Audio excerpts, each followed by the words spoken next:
Madame, messieurs, bienvenue à ce nouveau numéro de votre magazine Femmes qui aujourd'hui aborde un sujet assez délicat puisque c'est un sujet qui touche plus d'une personne en République démocratique du Congo.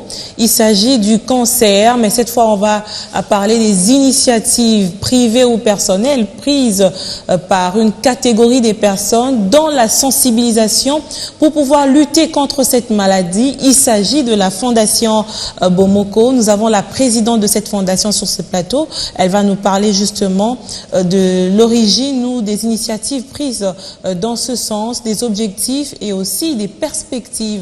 Madame, bienvenue. Merci beaucoup, madame. Alors, vous vous appelez Mélissa Amissi Charoufa, je le disais tout à l'heure, vous êtes présidente de la Fondation Bomoko. D'entrée de jeu, la Fondation Bomoko, elle date de quand? Comment elle est née? Alors, la Fondation Bomoko est née au début de cette année.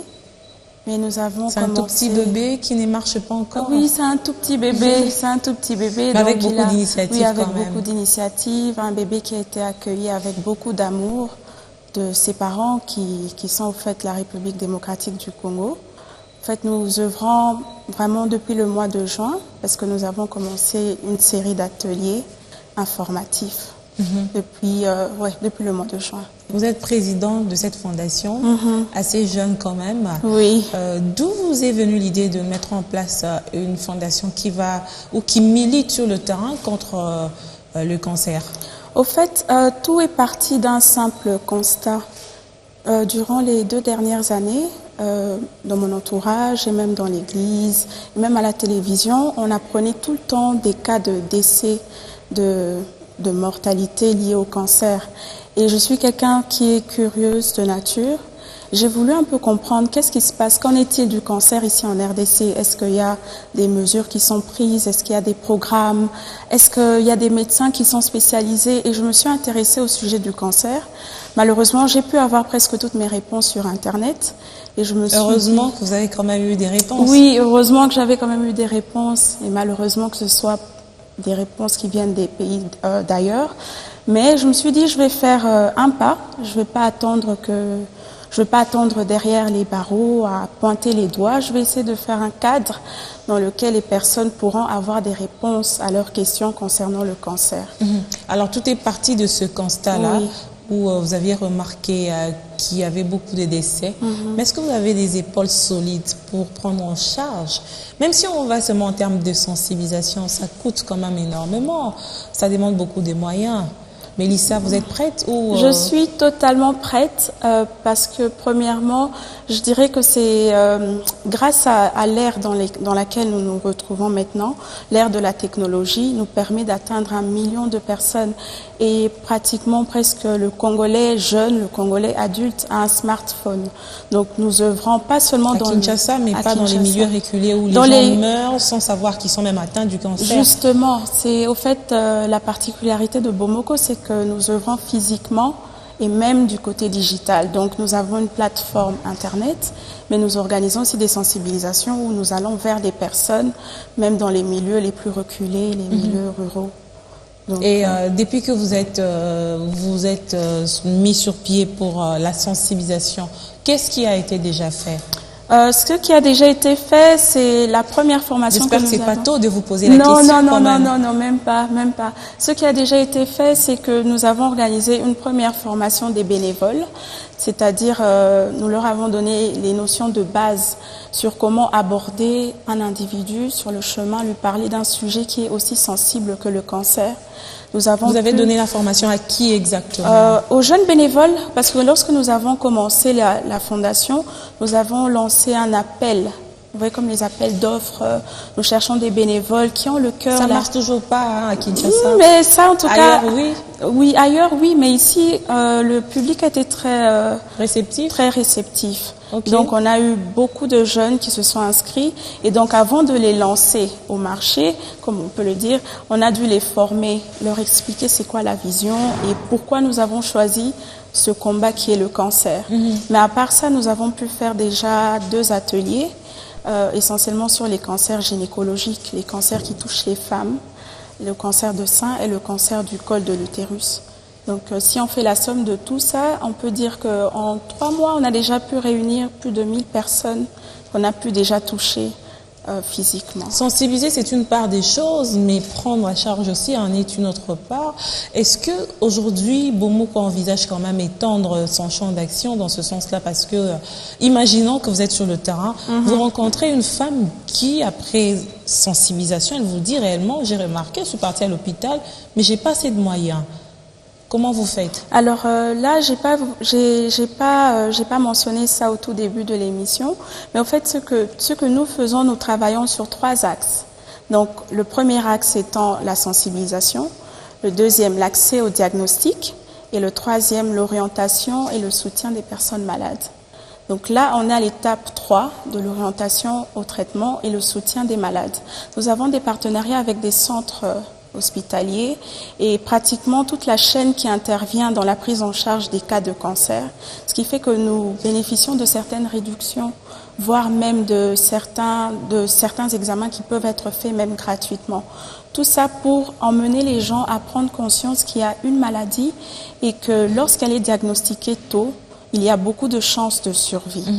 Il y a beaucoup de maladies quand même. Pourquoi avoir choisi le cancer de manière générale? Parce que j'ai vu qu'il n'y avait pas que le cancer gynécologique, il y a aussi le cancer de prostate qui est repris dans votre champ d'action quand même.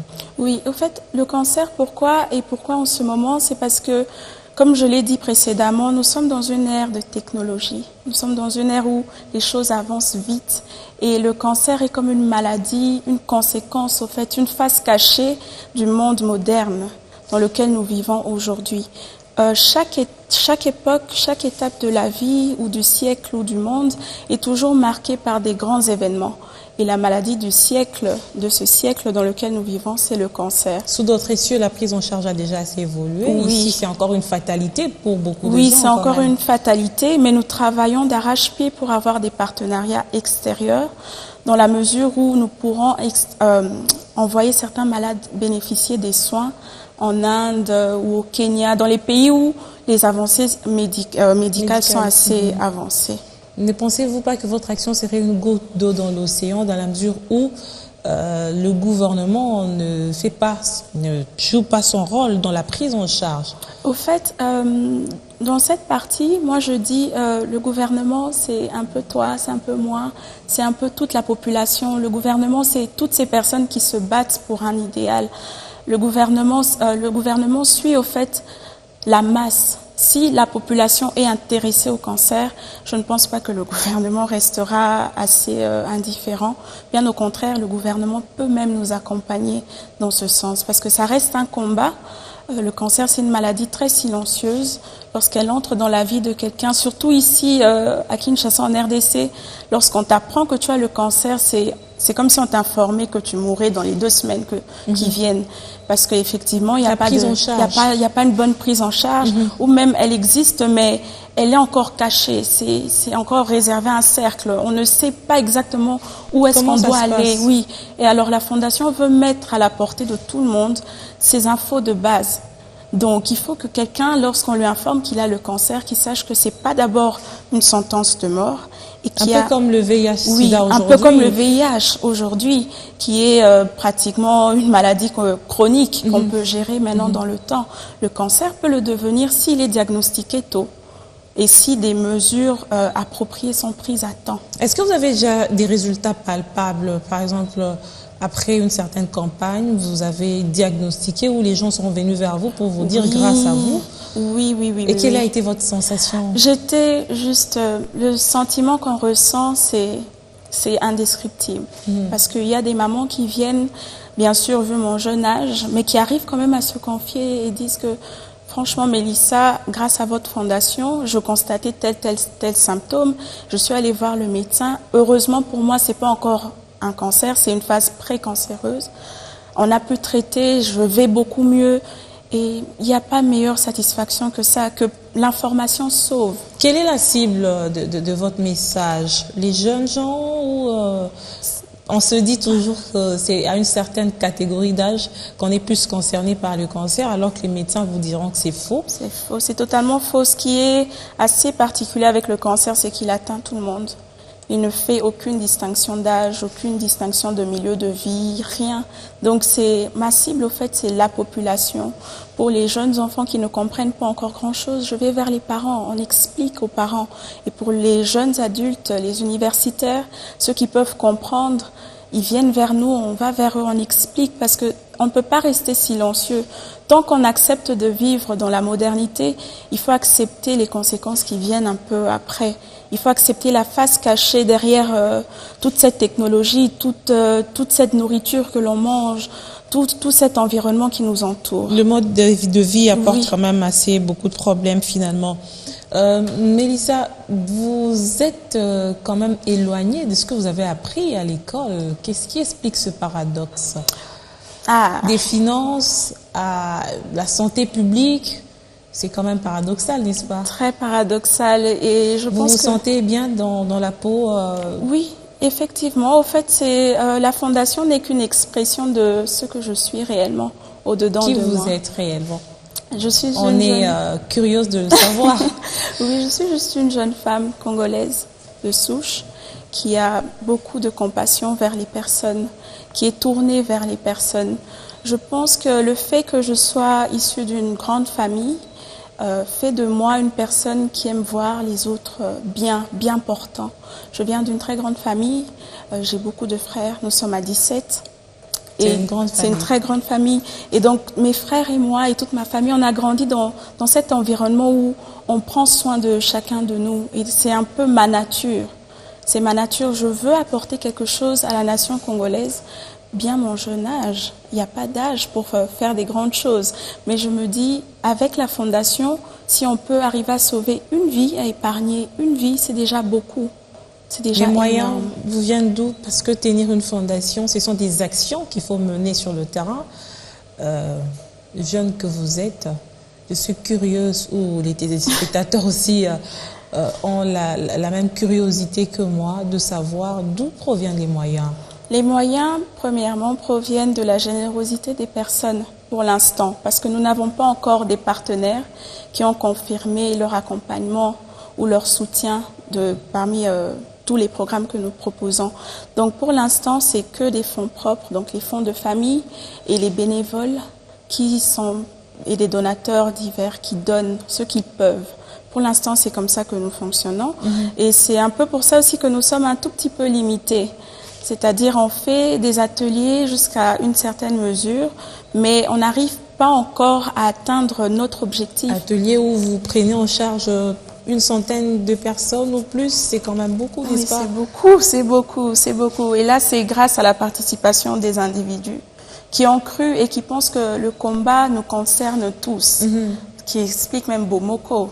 En fait, c'est l'unité. On est ensemble face à un combat qui nous concerne tous et qui peut nous arriver à n'importe quel moment de la vie.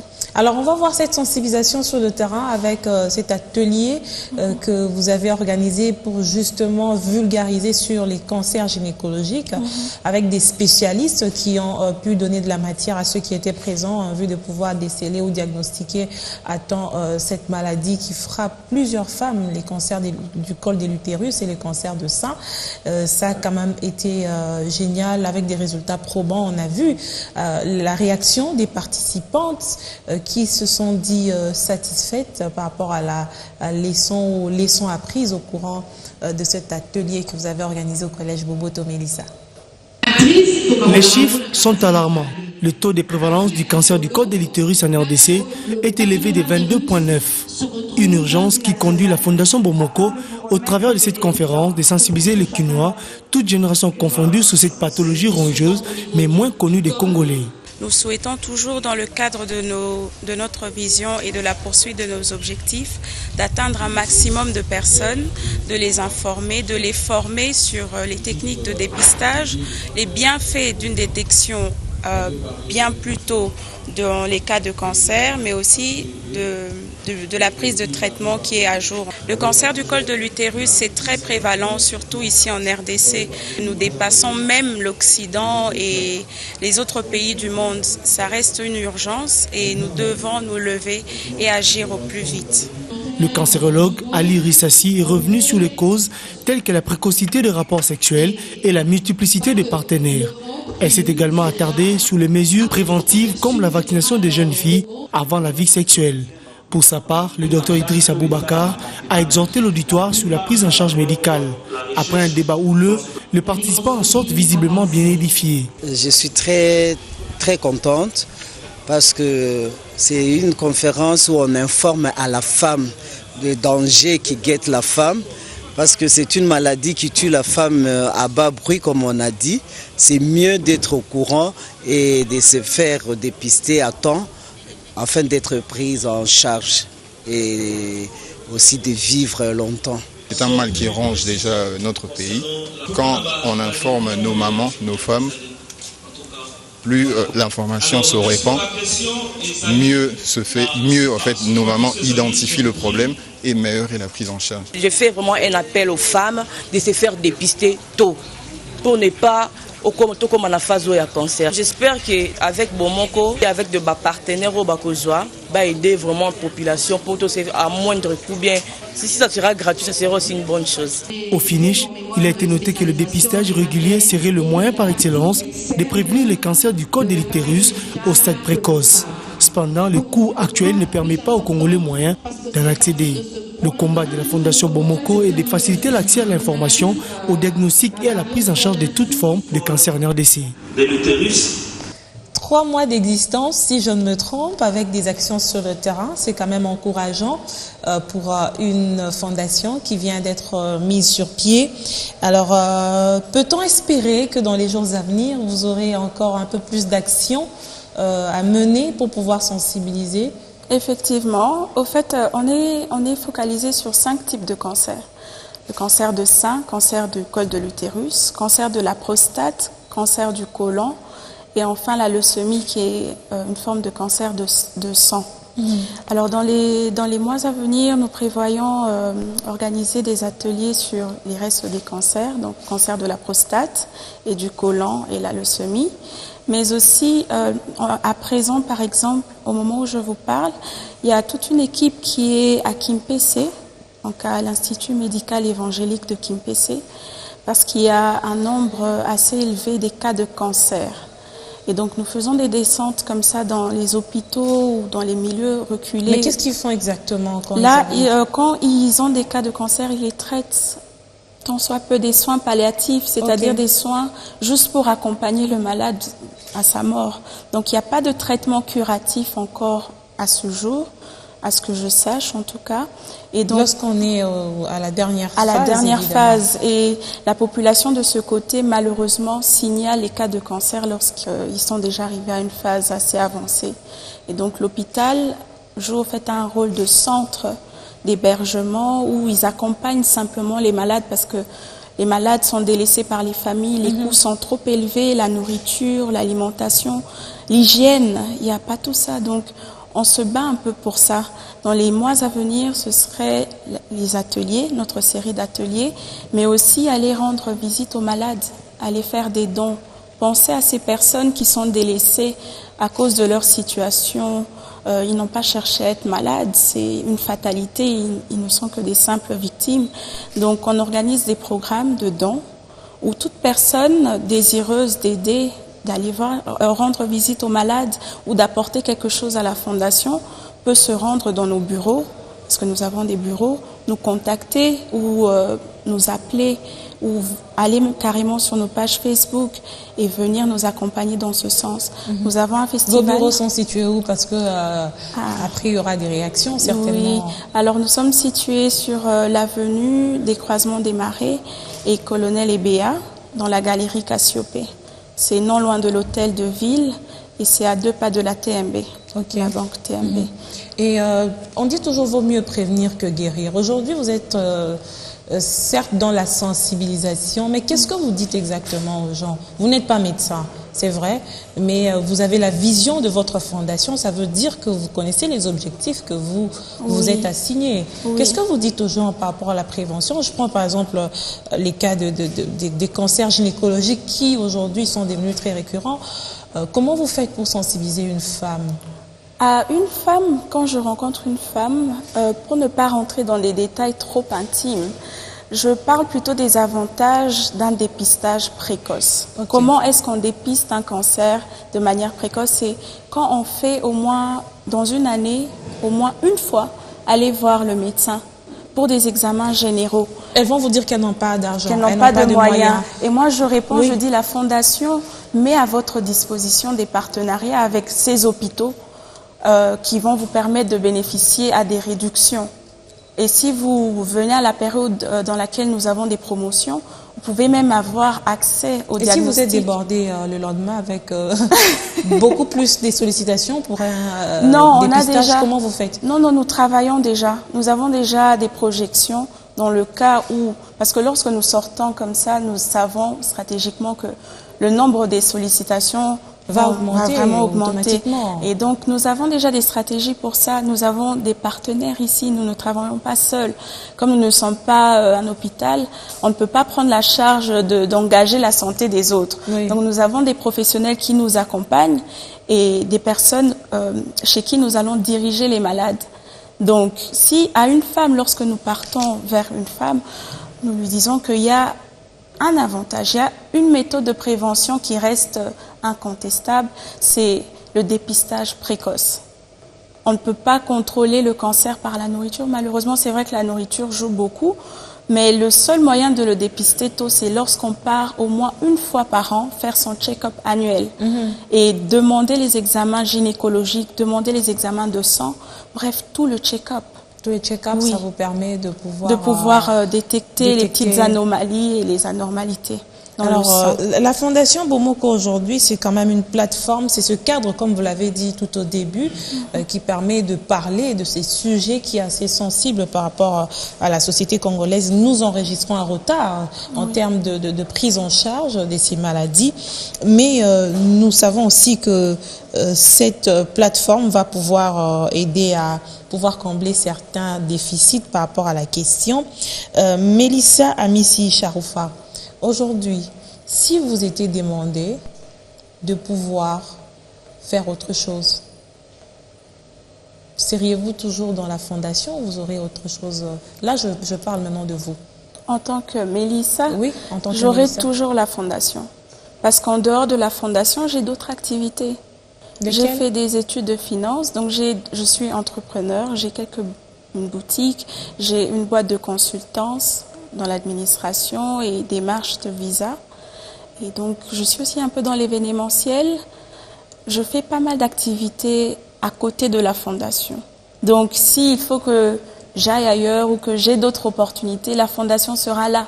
Parce que la fondation, c'est moi. Je m'exprime à travers la fondation.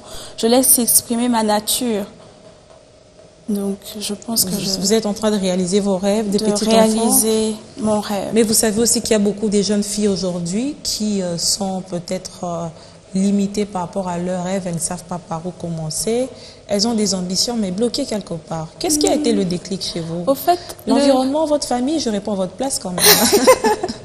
Un tout petit peu, mais je dirais quelqu'un qui a un rêve ne peut pas être stoppé par tout ce qu'on voit. Quelqu'un qui a un rêve au-dedans de soi a comme une essence. Au fait, tu profites de chaque moment, de chaque opportunité. Pour toi, c'est un moment où tu dois te réaliser. C'est vrai, moi j'ai eu beaucoup d'interpellations. On me disait, mais la situation du pays n'est pas favorable.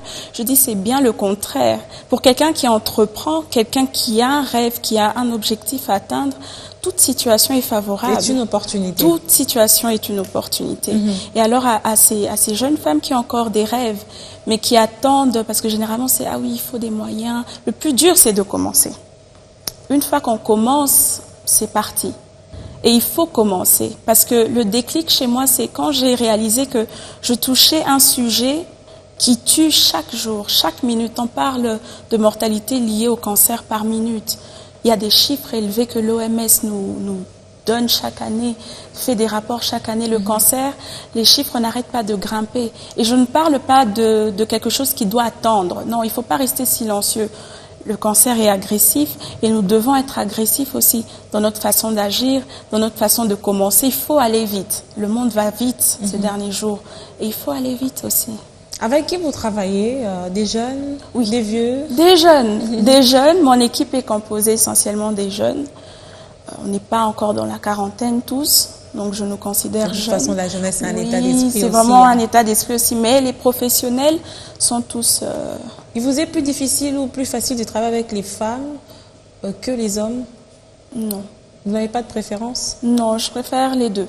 On dit toujours qu'il y a un adage en lingala qui dit que Basi Batonga Mbokate. Non, bien au contraire. Nous, les femmes, nous sommes très dans les petits détails. Donc, peut-être... Les petits détails qui, par moments, ne jouent pas toujours à notre faveur dans la cohabitation. En tout cas, dans la fondation, je ne connais pas ça. J'aime plutôt l'apport féminin parce qu'il y a ce cœur, le cœur de mère, le cœur de sœur qui intervient. Et quand on a des appels, les femmes sont plus promptes. La femme congolaise, la femme africaine en général, elle aime. Elle a un cœur à aimer.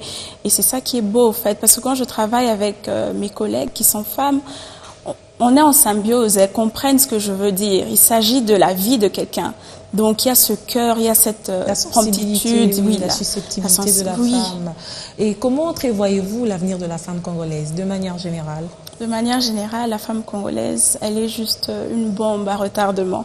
Parce que la femme congolaise, non pas dans le domaine des affaires, mais même dans le domaine de santé, je pense que je suis déjà un exemple, c'est que la femme congolaise a plusieurs points qu'elle peut toucher et même apporter un changement au niveau mondial. Au niveau du monde, la femme congolaise a beaucoup à donner. L'art, c'est nous, à peu près. La musique, c'est encore nous. Le journalisme, c'est vous. Merci. Et maintenant, la santé aussi, j'essaie d'apporter quelque chose. Il y a des repères, oui. Oui. Et donc, la femme congolaise a vraiment un grand rôle à jouer dans le monde, pas seulement en Afrique. Qui vous motive le plus ou qu'est-ce qui vous motive le plus?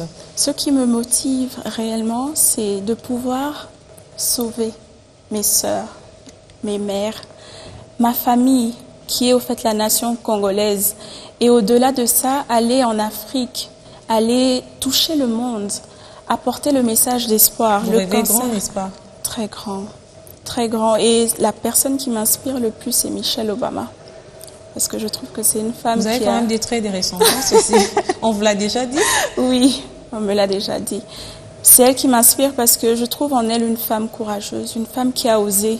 C'est déjà pas facile d'être une femme noire dans ce monde et être encore une femme de président et s'affirmer en tant que femme. Elle n'est pas connue comme la femme uniquement du président Obama, mais elle est connue en tant qu'elle. Elle a aussi une carrière à elle. Elle a une carrière et elle a une personnalité, elle a des objectifs. Et je pense que... Est-ce que c'est toujours important pour des jeunes de se projeter en quelqu'un comme modèle? Oui. Parce que quand on a devant nous un objectif, quand on a devant nous un modèle, on se dit, je veux un jour ressembler à cette femme, je veux un jour parler, influencer les jeunes comme elle.